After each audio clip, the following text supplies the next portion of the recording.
I have never told anyone what happened in those 2 days, but I remember it like it was yesterday. The day before my journey was a bleak one. It seemed like the gathering clouds were held up only by the smoke coming from an endless jungle of chimneys. What little of the pale sunlight got through was immediately drowned in the blackness of the wet asphalt, on which we accompanied Miskin on his last journey. Only a few people showed up to say goodbye to my husband. I didn't know them. He never cared to introduce me. It wasn't love that brought us together, but rather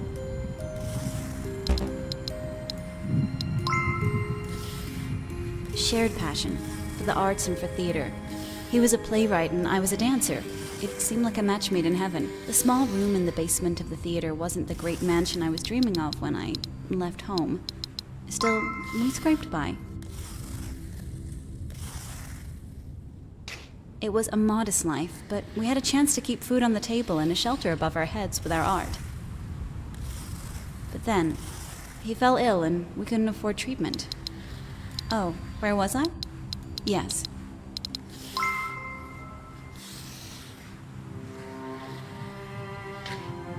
When I went home that day, I remember sitting on the bed for hours, lamenting my life. And what could I do, I thought.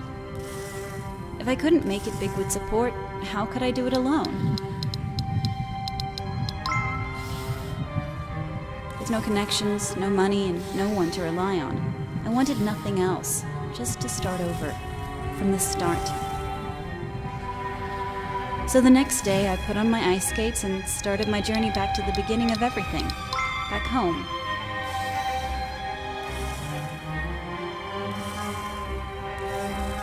As I stepped on the ice, my heart was filled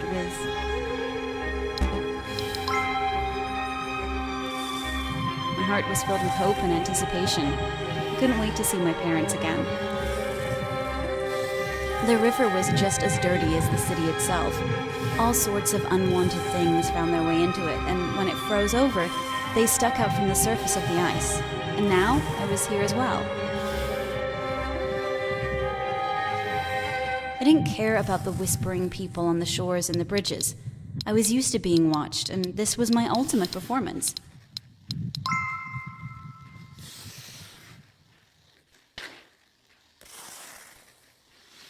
And then, I was out of the city. All I saw was the vast wilderness spanning as far as the eye can see. Now, it wasn't the people that watched. It was the trees. Patient audience, whispering about old memories and all the summers and winters they spent waiting for poor little Alicia to return. And in the end, I did return. The cold was getting unbearable. I felt my arms and legs going numb. I saw rime gathering on my eyelashes, but I had to keep going. My vision darkened. My body became heavy. With all my remaining strength and will, I looked up one final time, and I saw it.